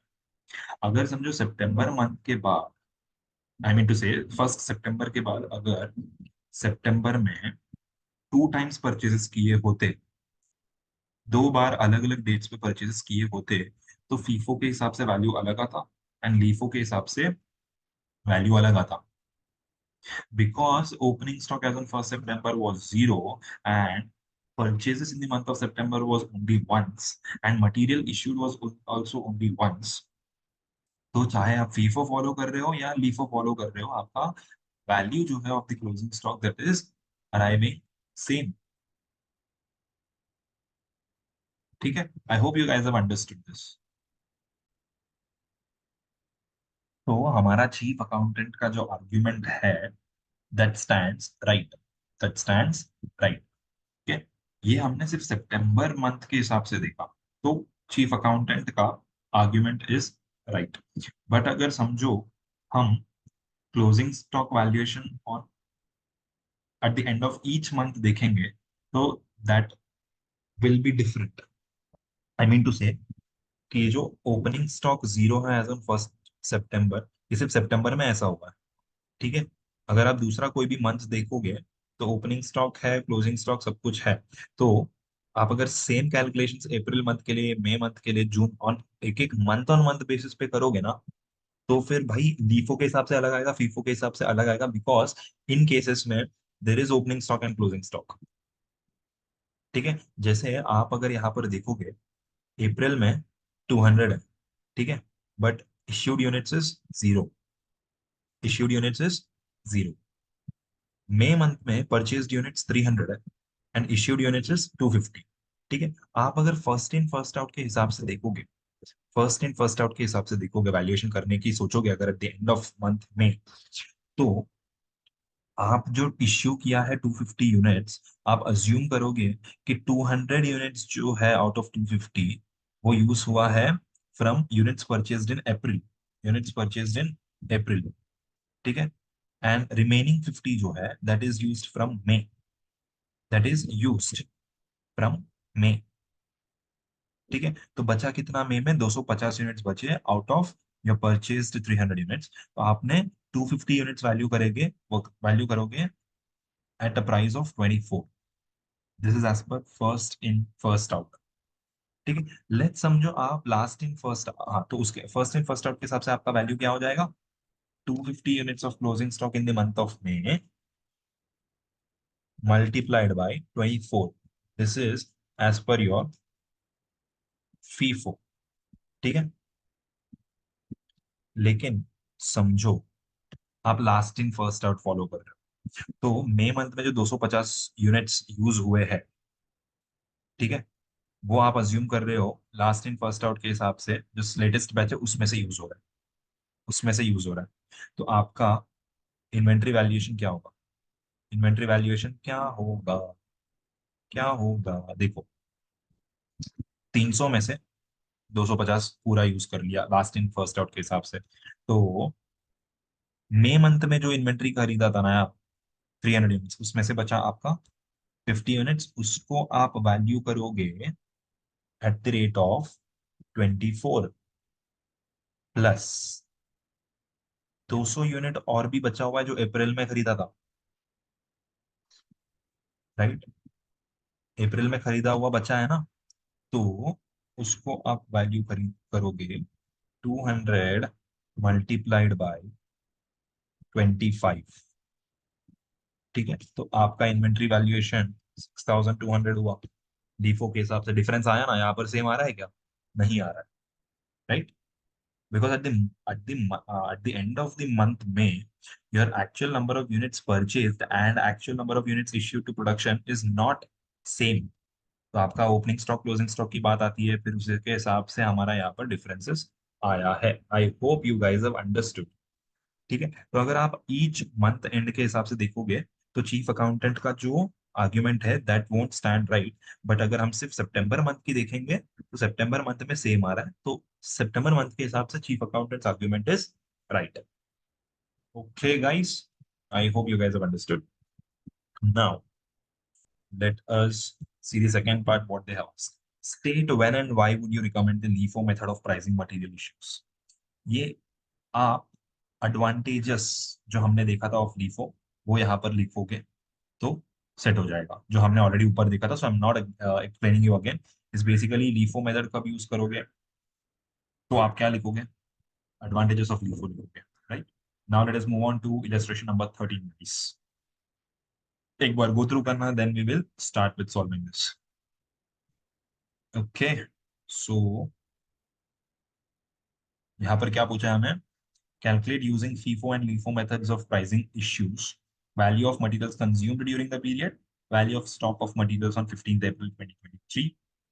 ठीक है, okay, explain why the figures in A and B, okay, in part A of this question are different under the two methods of pricing of material issues used.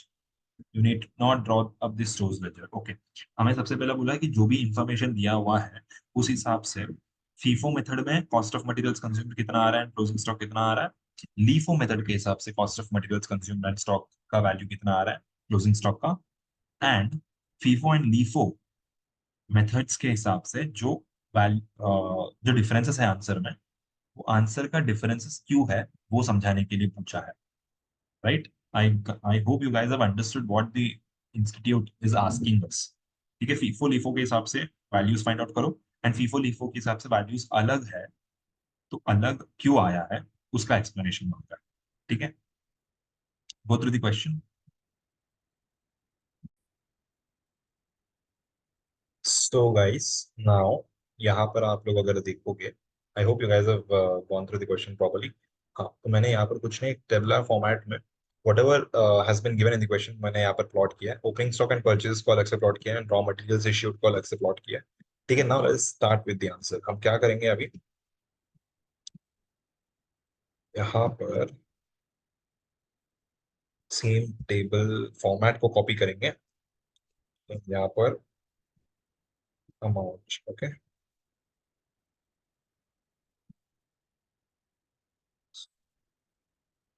So let me just add extra line items here.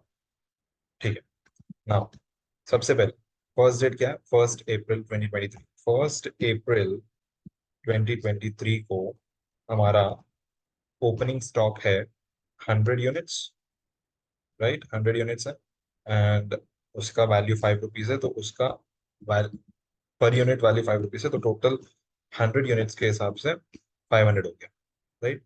Next, हमने 5 April 2023 को, सबसे पहले मैं ये बता दूं हम कौन से मेथड के हिसाब से कैलकुलेट करेंगे अभी। ठीक है, ये समझो हम कैलकुलेट कर रहे हैं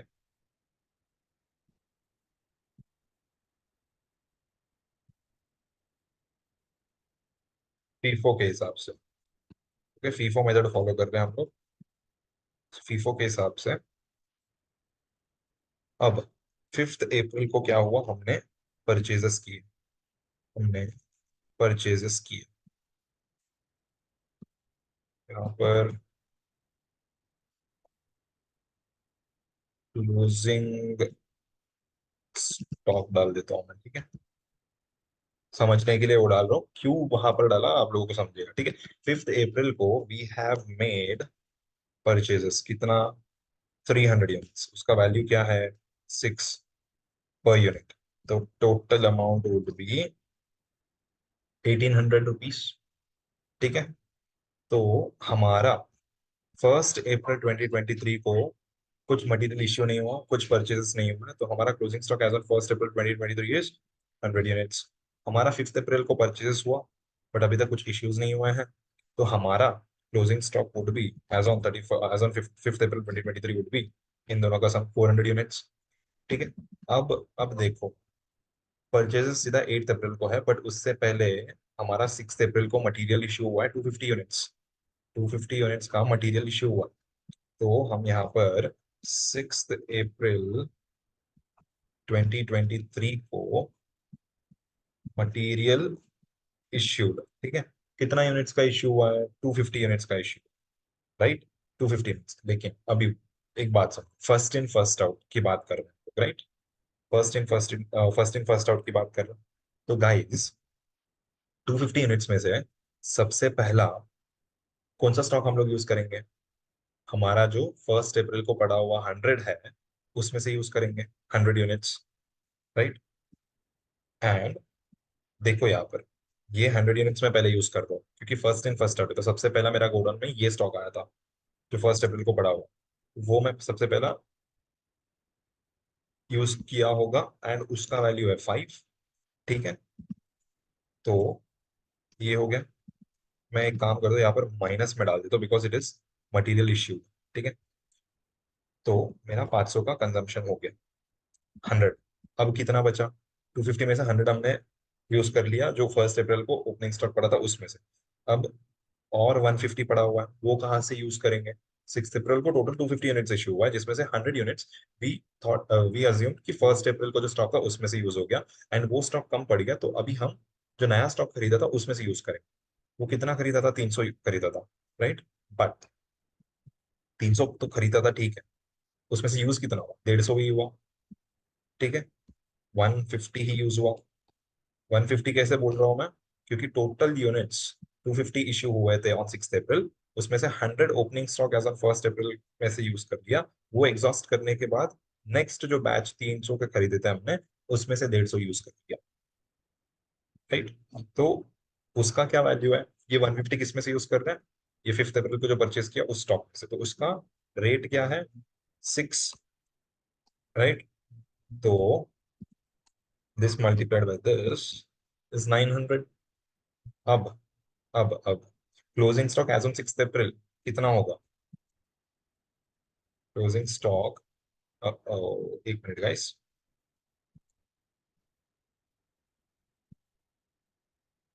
एज ऑन 6 अप्रैल 150 होगा। बट ये 150 किस में से बचा? ये 150 बचा है, ये 150 बचा है 5 अप्रैल में जो परचेजेस किए थे हमने, उसमें से ये 150 बचा है। उसमें से ये 150 बचा है, क्योंकि जो ओपनिंग स्टॉक एज ऑन 1 अप्रैल था, वो तो एग्जॉस्ट हो गया, यूज कर लिया। 300 का फिर से खरीदा था, उसमें से 150 और यूज हो गया ऑन 6 अप्रैल, तो बचा 150। ये 150 किस में से बचा है? 5 अप्रैल को जो परचेज किया उसमें से बचा हुआ। ठीक है, अब अब 7 अप्रैल को कोई भी परचेजेस नहीं है, ना कोई मटेरियल इश्यू है। 8 अप्रैल को परचेजेस है, राइट? 8 अप्रैल 2023 को हमने परचेजेस किया of how many units? Of 500 units at a rate of 7। तो उसका वैल्यू क्या हो गया? 3500। And closing stock as on 8 April 2023 कितना हुआ? ये सबको अगर हम ऐड करेंगे तो 650 का closing stock as on 8 April 2023। ठीक है, अब ये 650 में से 5 अप्रैल को जो हमने खरीदा था वो भी स्टॉक है, एंड 8 अप्रैल को जो खरीदा था वो भी है। It is both. ठीक है, अब हम देखेंगे 9 अप्रैल को कुछ परचेजेस नहीं हुआ, बट 10 अप्रैल को मटेरियल इश्यू हुआ है, राइट? अब 10 अप्रैल 10 अप्रैल 2023 को हमारा मटेरियल्स इश्यू हुआ है। कितना इश्यू हुआ? 400 इश्यू हुआ है। 400 इश्यू, ठीक है, लेकिन ठीक है, 400 इश्यू तो हुआ। अब ये 400 में से सबसे पहला हमने कौन सा स्टॉक यूज किया होगा? कौन सा स्टॉक यूज किया होगा? जो 5 अप्रैल को अपना 150 बचा था ना, वो यूज किया होगा। Right, first in first out guys. तो 5 अप्रैल के जो परचेजेस थे उसमें से 150 अभी भी बचा हुआ है, 150 अभी भी बचा हुआ है। तो हम सबसे पहले 150, राइट, जो 5 अप्रैल का स्टॉक जो हमने खरीदा था परचेजेस, वो एग्जॉस्ट करेंगे। तो उसका रेट क्या है, 6, राइट। एंड रिमेनिंग 250 जो है वो अभी हमारा लेटेस्ट परचेज जो है, फर्स्ट इन फर्स्ट आउट ना। फर्स्ट इन फर्स्ट आउट में हमारा पहले के जितने भी परचेजेस थे वो एग्जॉस्ट हो गए, तो अभी नेक्स्ट इन लाइन 8 अप्रैल का परचेजेस आ गए। तो अभी हमने रिमेनिंग 250 जो है वो हमने यूज किया फ्रॉम 8 अप्रैल का परचेजेस। तो उसको हम वैल्यू करेंगे एट 7 पर यूनिट। तो 150 मल्टीप्लाइड बाय 6 एंड माई ये 250 मल्टीप्लाइड बाय 7। अभी 10 अप्रैल को हमारा क्लोजिंग स्टॉक कितना है गाइस? 10 अप्रैल को हमारा क्लोजिंग स्टॉक है कितना, बोलो? 250 आएगा, 250 आएगा, क्योंकि 8 अप्रैल तक का परचेजेस में से भी, आई मीन टू से 8 अप्रैल से पहले जो परचेज थे वो सारे यूज हो गए प्रोडक्शन में। 8 अप्रैल के परचेजेस में से भी 250 यूनिट्स यूज हो गए, तो बचा 250 यूनिट्स, राइट। यहाँ पर आप अगर देखोगे 150, this was closing stock and this closing stock belongs to, पर inventory batch purchased on 5 April. तो मैं यहाँ पर डाल देता हूँ 5 अप्रैल 2023 का बैच है ये जो क्लोजिंग स्टॉक है, ठीक है। एंड यहाँ पर 650 जो बचा है, इसमें 5 अप्रैल 2023 का भी बचा है, एंड 8 अप्रैल में जो हमने खरीदा, 8 अप्रैल को जो हमने खरीदा, 8 अप्रैल 2023, राइट, बैच दोनों का है ये 650 में से। अब 10 अप्रैल को मटेरियल इश्यू के बाद जो 250 बचा है, that is only closing stock out of 8 April का बैच। 8 अप्रैल का जो बैच है वो 8 अप्रैल का बैच में से बचा हुआ 250, ठीक है। I hope you guys have clearly understood what I am trying to calculate here, ठीक है। अब हम आते हैं 12 अप्रैल। 11 अप्रैल को कुछ भी नहीं हुआ, ठीक है। 12 अप्रैल को हमने परचेजेस किए। 12 अप्रैल 2023 को हमने फिर से परचेजेस किया। कितना किया? 600 units. At what rate? 8 per unit, ठीक है। तो इसका वैल्यू क्या हो गया? दिस मच, ठीक है। अब देखते हैं हम 14 अप्रैल। 13 अप्रैल को कुछ भी नहीं हुआ, देखो। सीधा आते हैं 14 अप्रैल। एक मिनट, आने से पहले 12 अप्रैल को जो क्लोजिंग स्टॉक थी वो कितना रहेगी? 850। कैसे आया 850? 250 यूनिट्स जो मेरे बचे हुए हैं, 250 यूनिट्स जो मेरे बचे हुए हैं, वो 8 अप्रैल 2023 का बैच में से बचा हुआ है। प्लस मैंने 600 का एक्स्ट्रा यूनिट्स खरीदा ऑन 12 अप्रैल। गाइज मैं यहाँ पर तुम लोग को और एक वे में भी समझा सकता हूँ क्लोजिंग स्टॉक कैसा आया, ठीक है। हमारा 1 अप्रैल को कुछ भी मटेरियल इश्यू नहीं था, तो हमने 100 यूनिट्स का क्लोजिंग स्टॉक देखा। हमारा अ, क्या बोलते हैं, 5 अप्रैल 2023 का क्लोजिंग स्टॉक अराइव करने के लिए opening stock as on 5 April is 100, plus 5 April को जो परचेजेस थे वो, माइनस कुछ हमने इश्यू किया रहेगा, तो वो इश्यूज कुछ हुए क्या 5 अप्रैल को? नहीं हुए, तो हमारा 400 का क्लोजिंग स्टॉक था, ठीक है। अब 6 अप्रैल को कुछ परचेजेस तो नहीं हुआ, बट मटेरियल इश्यू, तो हमारा closing stock as on 6 April कितना होगा? दैट वुड बी अराउंड, हमारा opening stock as on 6 April is 400, minus हमारा issues as on 6 April, right, जो 100 यूनिट्स इश्यू हुए थे एंड 150 यूनिट्स इश्यू। 150 आ गया, ये देखो 150 150 मैच हो गया। अब सेम वे हम कैलकुलेट करेंगे 8 अप्रैल के। मैं डिफरेंट तरीके से समझाने की कोशिश कर रहा हूँ आपको, ठीक है। सो यहाँ पर अगर आप देखोगे 8 अप्रैल का क्लोजिंग स्टॉक कैसे कैलकुलेट करेंगे? Opening stock as on 8th April, which is 150 units. Closing stock of 5th April became opening stock of 8th April because बाकी के डेट्स में कुछ हुआ नहीं था। ठीक है, 150। अब हमने क्या कुछ परचेजेस किया था 8th अप्रैल को? हाँ किया था भाई। कितना किया था? 500 यूनिट्स किया था। हाँ।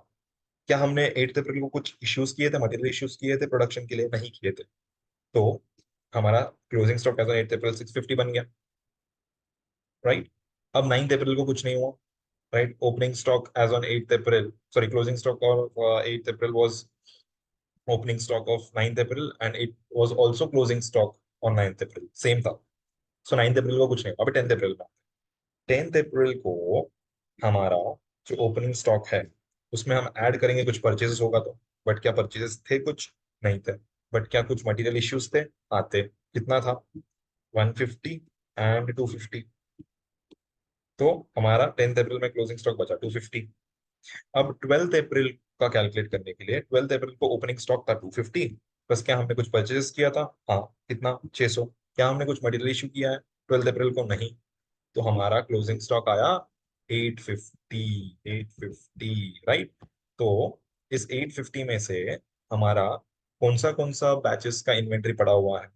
जो इन्वेंट्री हमने खरीदा था 8th अप्रैल को, वो एज वेल एज 12th अप्रैल का जो हमने खरीदा है वो। Right. I hope you guys have understood now. 12th अप्रैल के बाद 13th अप्रैल को कुछ नहीं हुआ। 14th अप्रैल को मटेरियल इश्यू हुआ। 14th अप्रैल को मटेरियल इश्यू हुआ। राइट। Materials issue. कितना इश्यू हुआ? 500 यूनिट इश्यू। अभी हमारा ओपनिंग स्टॉक जो है 850 पड़ा हुआ है। राइट। समझो बात को। Closing stock of 12th April is opening stock for 14th April because 13th अप्रैल का हम कुछ किया नहीं। तो 14th अप्रैल के लिए भी ओपनिंग स्टॉक इज 850 यूनिट्स। ठीक है। अब ये 850 यूनिट्स में से सबसे पहला हम यूज करेंगे 8th अप्रैल 2023 का बैच को। 8th अप्रैल 2023 का बैच कितना बचा हुआ? 250। यहाँ पर देखो 250 बचा हुआ।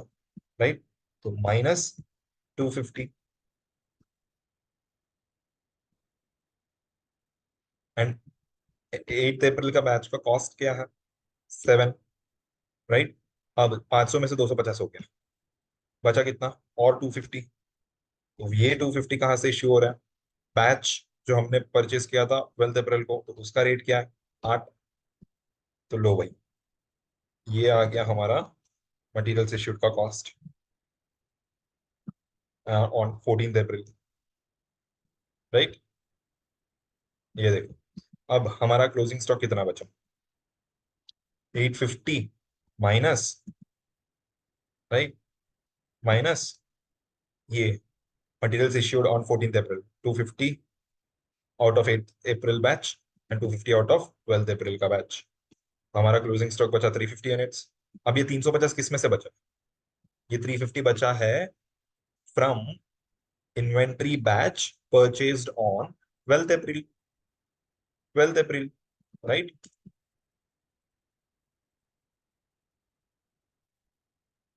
Inventory batch purchased on 12th अप्रैल क्योंकि 8th अप्रैल का पूरा एग्जॉस्ट हो गया। राइट। तो गाइस, फीफो के हिसाब से हमारा क्लोजिंग स्टॉक का वैल्यू कितना होगा?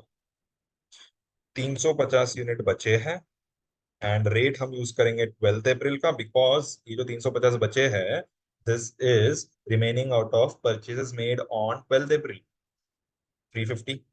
हमारा क्लोजिंग स्टॉक का वैल्यू क्या हुआ as on 15th April 2000, sorry, as on 14th April हमारा क्लोजिंग स्टॉक का वैल्यू है 2800 rupees and this is the opening stock for 15th April.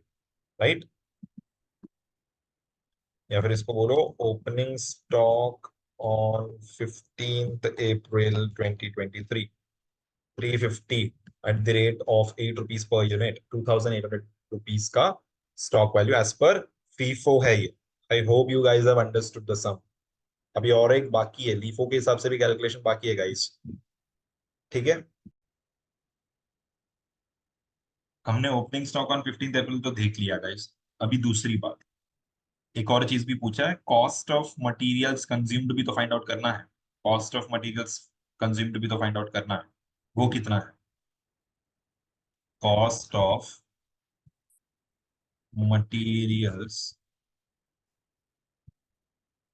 Consume, कुछ नहीं, सिंपल बॉस, जो जो मटेरियल इश्यूज का वैल्यूज हमने फाइंड आउट किया है वो एड अप करना है हमको, और कुछ नहीं करना है। ठीक है। सो क्या क्या ऐड अप करेंगे हम लोग? 6 अप्रैल का जो है टोटल्स, वो सब जो भी माइनस में है वो बेसिकली मटेरियल्स इश्यूड को मैंने नेगेटिव में दिखाया है, सो दैट अपना कैलकुलेशंस जो है वो इजी हो जाए। ठीक है। सो 7,800 रुपीज ऐसा समझ लेना, कॉस्ट है इसके लिए नेगेटिव में दिखाया। ठीक है। 7,800 रुपीज का कॉस्ट ऑफ मटेरियल्स कंज्यूम्ड है। ओके। Okay guys, 7,800। अब हम देखेंगे लीफो के हिसाब से पैसा। लीफो के हिसाब से हमारा कैलकुलेशंस करेंगे।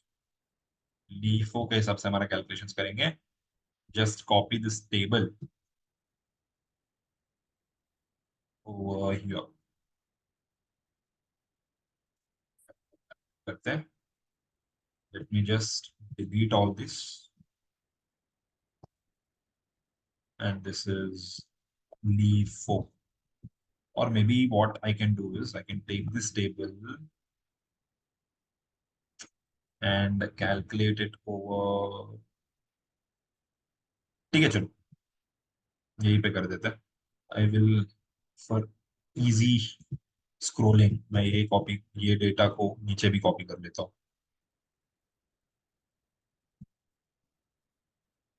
यहाँ पर बात मैं guys, just just excuse me for a second, थोड़ा मैं डेटा अरेंज कर लेता हूँ। इसको चलो हम यहाँ पर डाल देंगे। Late me just copy this again नीचे के लिए, so that I don't have to scroll again and again. Okay, sorry guys, sorry for the delay. Okay, हाँ, परफेक्ट। लीफो के हिसाब से देखेंगे, exactly opposite logic of what we done in first in first out. सबसे पहले देखो, starting date है 1 April 2023 guys. Okay. इस दिन ओपनिंग स्टॉक पड़ा हुआ था 100 यूनिट्स का एट द रेट ऑफ 5, तो इसका वैल्यू हो गया 500। हमने 1 अप्रैल को ना कुछ परचेजेस किए ना कुछ इश्यूज किया, तो हमारा क्लोजिंग स्टॉक भी कितना हुआ? 100 units at the rate of 500 हो गया, राइट ना। 2 अप्रैल कुछ नहीं, थर्ड फोर्थ कुछ नहीं हुआ, सीधा 5 अप्रैल। 5 अप्रैल को हमारा परचेजेस थे कितने के भाई? 300 unit eight the rate of 6 per unit, सो उसका वैल्यू हुआ 300 मल्टीप्लाइड बाय 6। हमारा closing stock in units as on 5 April क्या है? कुछ इश्यूज नहीं हुआ है, सीधा 1 अप्रैल एंड 5 अप्रैल का जो स्टॉक पड़ा हुआ है उसका सम आएगा, राइट। एक्चुअली यहाँ पर मैंने वैल्यू डाल दिया, late me just put here units. ठीक है। तो हमारा 1 अप्रैल का स्टॉक प्लस 5 अप्रैल का स्टॉक, एंड 5 अप्रैल में कोई भी मटेरियल इश्यू हुआ नहीं है, तो सीधा ऐड कर रहे हैं हम लोग। ओ, क्या किया मैंने? हाँ, ये 100 प्लस ये 3, 400 का क्लोजिंग स्टॉक। ये यूनिट्स में, हाँ गाइस, क्लोजिंग स्टॉक यूनिट्स में है ये। ओके। सो अब आते हैं 6 अप्रैल को। 6 अप्रैल को मटेरियल इश्यू हुआ। 6 अप्रैल को मटेरियल इश्यू हुआ। ठीक है। कितना यूनिट्स का हुआ? 250 यूनिट्स का हुआ। ठीक। 250 यूनिट्स किस में से यूज करेंगे हम लोग? Because it is a last in first out method, सबसे लेटेस्ट स्टॉक जो हमारा गोडाउन में आया था वो यूज करेंगे हम लोग। तो कौन सा सबसे लेटेस्ट स्टॉक है? ये 400 में से 400 क्या क्या इंक्लूड करता है? ये 100 तो 1 अप्रैल का जो पड़ा हुआ था वो बैच है। ठीक है, 1 अप्रैल का 2023 बैच का इन्वेंट्री है। ठीक है। 400 में से 1 अप्रैल को जो था वो भी है, एंड हमने जो 5 अप्रैल को खरीदा वो भी है, राइट। तो ये 400 में से सबसे पहला हम 400 में से यूज तो करेंगे, बट सबसे पहला we will use stock purchased on 5th April because last in first out method है। तो हम जो दो, हाँ, मटीरियल्स इश्यूड इज 250, ठीक है। तो purchases as on 5th April is 300 जो लेटेस्ट स्टॉक है। तो हमने पूरा का पूरा 250 यूनिट्स जो है यूज किया है, out of purchases made on 5th अप्रैल। तो उसका वैल्यू इज 6, राइट, 6। इसको मटेरियल इश्यूज को मैं नेगेटिव में डालता हूँ, ठीक है गाइस। तो हमारा वैल्यू आ गया 1005। अब हमारा क्लोजिंग स्टॉक कितना है? ये 400 माइनस कुछ, सॉरी, प्लस कुछ परचेजेस तो हमने किया नहीं, माइनस मटेरियल इश्यू जो हुआ है 6 अप्रैल को उतना, तो 150। अब ये 150 में से, सेम फर्स्ट अप्रैल के 100 यूनिट्स बचे हुए हैं एंड 50 यूनिट्स बचे हुए हैं out of purchases made on 5th अप्रैल, ठीक है गाइस। अब अब अब अब देखना, अब यहाँ पर हमने 6th अप्रैल के बाद 7th अप्रैल को कुछ नहीं किया, 8th अप्रैल को परचेजेस किया।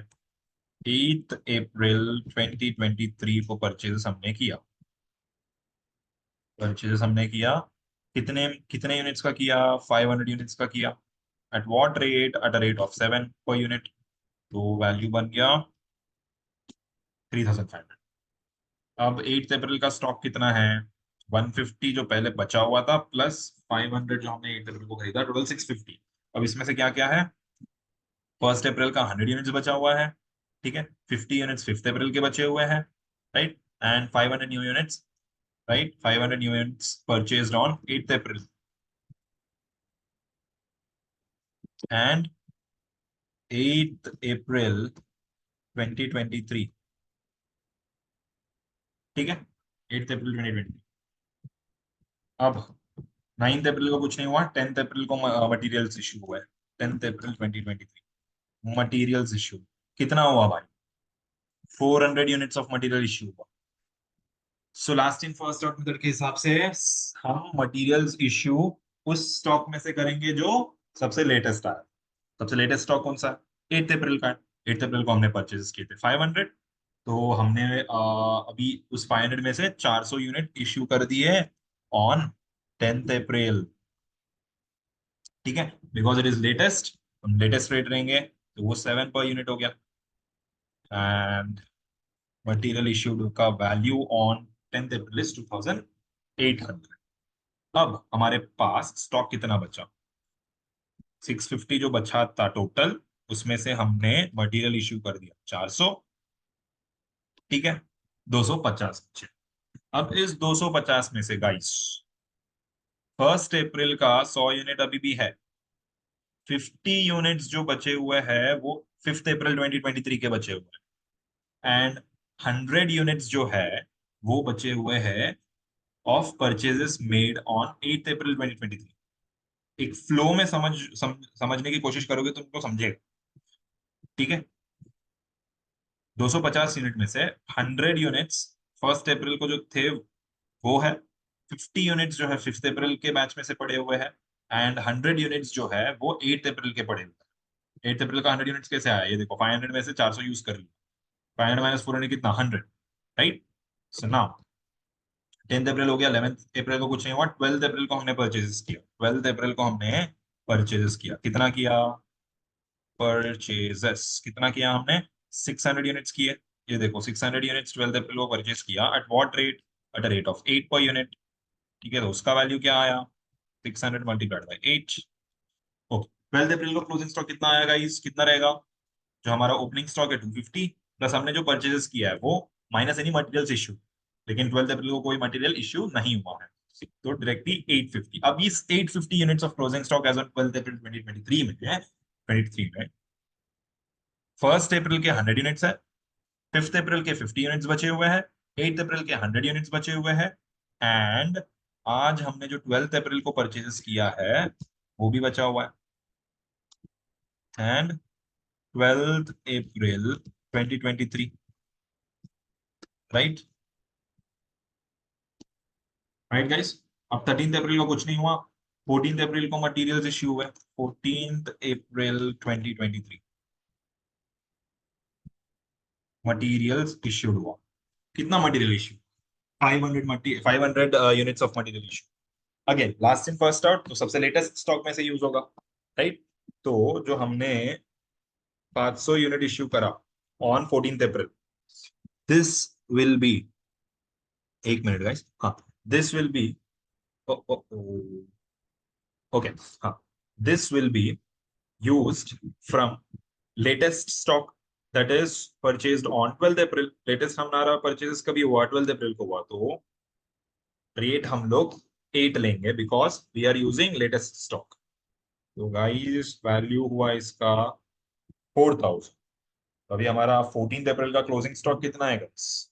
850 plus any purchases made on 14th April, but there are no purchases, minus any materials issued, तो मटेरियल्स इश्यूड 500, राइट? तो हमारा क्लोजिंग स्टॉक 350 बचा गाइस। लेकिन अब देखो, ठीक है, हम अराइव तो कर लिए एज ऑन 14th अप्रैल हमारा क्लोजिंग स्टॉक कितना है, बट गाइस देखो, एक बात समझो, सबसे पहले तो ये 350 closing stock as on 14th April is opening stock for 15th April, is opening stock for 15th April, बाकी ना, राइट? अब ओपनिंग स्टॉक, ठीक है, मुझे ये बात बताओ, ये 350 को वैल्यू कैसे करो? डायरेक्टली 8 अप्रैल का रेट लोगे क्या? नहीं, इसमें क्या क्या बचा हुआ? 1 अप्रैल का डेट का इन्वेंट्री भी बचा हुआ है, 5 अप्रैल 2023 का भी बचा है, 8 अप्रैल का बचा है, 12th अप्रैल का भी बचा है। 12th अप्रैल का एक एक लेटेस्ट डेट से हम आते हैं। लेटेस्ट डेट 12th अप्रैल, 12th अप्रैल का स्टॉक कितना बच गया था? 12th अप्रैल को हमने 600 यूज किए थे, 600 परचेज किए थे, उसमें से 500 यूज हो गया ऑन 14th अप्रैल, तो हमारा बचा 12th अप्रैल के परचेज से में से 100 यूनिट्स। उस 100 यूनिट्स को हम वैल्यू करेंगे 8 पर यूनिट के हिसाब से। चलो, 350 में से 100 का तो हो गया। अब बाकी 250 में से 8 अप्रैल का कितना बचा हुआ? 8 अप्रैल का कितना बचा हुआ? ये 8 अप्रैल का परचेजेस में से हमने 400 यूज कर लिया, 100 बचा 8 अप्रैल का भी, जो हमने देखो एक एक लेवल में मैं बार बार रिपीट करते आया था कि 1 अप्रैल का कितना बचा हुआ है, 5 अप्रैल का कितना बचा हुआ है, 8 अप्रैल एंड अकॉर्डिंगली 12th अप्रैल। तो हमारा 8 अप्रैल के स्टॉक में से बचा हुआ था 100 यूनिट्स, तो 8 अप्रैल का रेट जो हमने परचेज किया था उसका 7 है, राइट? एंड चलो, 350 में से 200 यूनिट्स का तो देख, 150 बचा है। 150 में से हमने देखा था कि 5th अप्रैल का स्टॉक 50 बचा हुआ है, तो 5th अप्रैल का 50 यूनिट्स, जो 5th अप्रैल को परचेज किए थे वो रेट, बाकी 100 जो है that is as of 1 April, उसका रेट लेंगे। Accordingly we will multiply this, right? So guys हमारा closing opening stock as on 15th April का वैल्यू है 2300, 2300, एंड हमारा कॉस्ट ऑफ मटेरियल्स कंज्यूम्ड जो है as per LIFO that is 1500 plus 2.8K plus 4K, in total 8300 is our cost of materials consumed. I hope you guys have understood this. अब guys जो question का second part था कि why values as per FIFO and LIFO are different, ये हमको पूछा गया। तो let me just do one thing, ठीक है, यहाँ पर फीफो डाल दिया, बाजू में ही मैं लीफो भी डाल देता हूँ। ठीक है, यहाँ पर let me just put LIFO. Okay guys, so हाँ, अभी आप लोग देखिए यार, ठीक है, सबसे पहले हम एक एक मटेरियल्स इश्यूड के हिसाब से, एक एक डेट पे जो मटेरियल इशू हुआ है उसका कॉस्ट जो है, जो फीफो के हिसाब से है जो लीफो के हिसाब से है, उसका डिफरेंसेस जो है वो देखते हैं। अगर हम देखेंगे यहाँ पर 6 अप्रैल का मटेरियल्स इश्यूड, राइट, उस मटेरियल 6 अप्रैल को जो इश्यू हुआ है उसका कॉस्ट फीफो के हिसाब से आया है 1400, 500 प्लस 900, 1400, ठीक है, 1400, इन दोनों को ऐड करेंगे अगर तो 1400 आता है। राइट। बट यही अगर 6 अप्रैल का materials issued as per LIFO देखेंगे 1500, तो लीफो में भाई 100 ज्यादा चार्ज है। रीजन बीइंग हमारा जो मटेरियल्स इश्यूड का रेट हमने लिया है वो डिफरेंट है। 100 यूनिट्स का 5 के हिसाब से लिया है, 150 यूनिट्स का 6 के हिसाब से लिया है, because of the what ever assumptions that we have as per FIFO method. And LIFO method में हमने सीधा 250 यूनिट्स को 6 पर यूनिट पे लिया, राइट। तो इस वजह से हमारा रेट में कॉस्ट ऑफ मटेरियल्स इश्यूड में डिफरेंस आया है as per FIFO and LIFO. Same way if you see on 10th April हमने अगर देखेंगे total number of units issued for production on 10th April is 400 units, that is 150 plus 250, right, 150 plus 250। एक minute guys, यहाँ पर मैंने copy paste किया है, उसकी वजह से फॉर्मूलाज डाले थे, वैल्यूज अलग आए हैं। एक मिनट रुकना गाइज, ठीक है, जस्ट अ मिनट।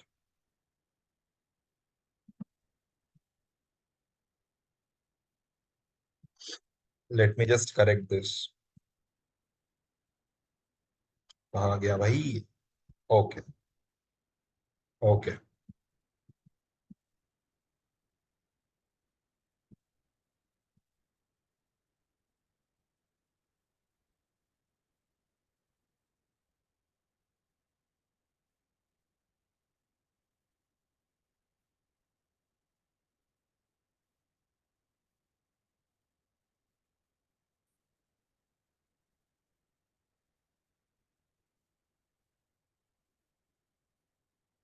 हाँ, sorry guys, sorry for the disturbance. Okay, तो if you see here 10th April को हमने 150 and 250 total materials, number of materials issued for production is 400, but उसमें से 150 जो है at the rate of 6 issue हुआ है, 250 यूनिट्स जो है at the rate of 7 issue हुआ है, again for the assumptions that we made in FIFO method. So हमारा material cost, sorry, cost of materials consumed as on 10th April आया है 2650। 900 plus 1750 करेंगे तो 2650 आता है, right. But if you see the same in LIFO method, तो उसका आया है 2800, राइट। 150 ज्यादा चार्ज हुआ। Why? Because we have followed LIFO method, and LIFO method में हमने लेटेस्ट के हिसाब से लिया, लेटेस्ट स्टॉक के हिसाब से दिया, लेटेस्ट स्टॉक का वैल्यू वाज 7। सो इसके लिए 150 ज्यादा चार्ज हुआ। And same for materials issued on 14th April, same logic for materials issued on 14th अप्रैल। अब हम क्लोजिंग स्टॉक पे आते हैं, और let's say opening stock as on 15th April पे आते हैं, राइट। 15th अप्रैल में, 15th अप्रैल को अगर आप सबसे पहला ये देखोगे क्लोजिंग स्टॉक, तो यूनिट्स में तो सेम ही होगा। ये देखो, यूनिट्स में फीफो मेथड में 350 यूनिट्स बचे थे opening stock 15th April, and LIFO के हिसाब से भी 350 यूनिट्स ही है। लीफो के हिसाब, सो लीफो एंड फीफो के हिसाब से क्लोजिंग स्टॉक का यूनिट सेम ही होगा भाई, सिर्फ वैल्यू में फर्क होगा, सिर्फ वैल्यू में फर्क होगा। If you see here 350 units as per FIFO, 350 units as per LIFO बचा हुआ, बट वैल्यू में फर्क है, कितने का? 500 का फर्क है। Reason being what? Reason being हमारा जो 350 यूनिट्स बचे हैं फीफो में, वो बचे हुए हैं total 350 units from batch purchased on 12th April because of the assumptions that we have made, and because 350 पूरा का पूरा 12th अप्रैल के परचेज में से बचा हुआ है, एंड उसका रेट 8 है, तो 2800 आया, राइट। लेकिन आप अगर लीफो में देखोगे, जो 350 यूनिट बचा है वो सिर्फ 12th अप्रैल के बैच में से नहीं बचा हुआ। देखोगे आप अगर यहाँ पे, तो ये 100 यूनिट्स जो है, ये 12th अप्रैल 2023 के बैच में से बचा हुआ है। नेक्स्ट 100 8th अप्रैल के बैच में से बचा हुआ है। 50 जो बचे हुए हैं वो 5th अप्रैल के बैच में से बचा हुआ है, एंड बाकी के 100 जो है वो 1st अप्रैल का बैच जो है उसमें से बचा हुआ है, राइट। सो हर एक बैच का रेट्स अलग है, एंड 12th अप्रैल का ही सिर्फ लेटेस्ट मार्केट प्राइस है, उसके पहले सारे जो प्राइसेस है those do not reflect your market prices. Currently आप अगर ट्रेंड देखोगे, देखो 1st अप्रैल को 5 था रेट, 5th अप्रैल को 6 था, 8th अप्रैल को 7 था, तो राइजिंग प्राइसेस का ट्रेंड है। राइजिंग प्राइसेस का ट्रेंड है भाई, राइट? तो राइजिंग प्राइसेस का ट्रेंड है, तो आपने जो वैल्यू किया है 100 units, that is as per your LIFO. 100 units का जो है वो 12 अप्रैल का 8 पे किया, 100 का जो नेक्स्ट है वो 8 अप्रैल का था।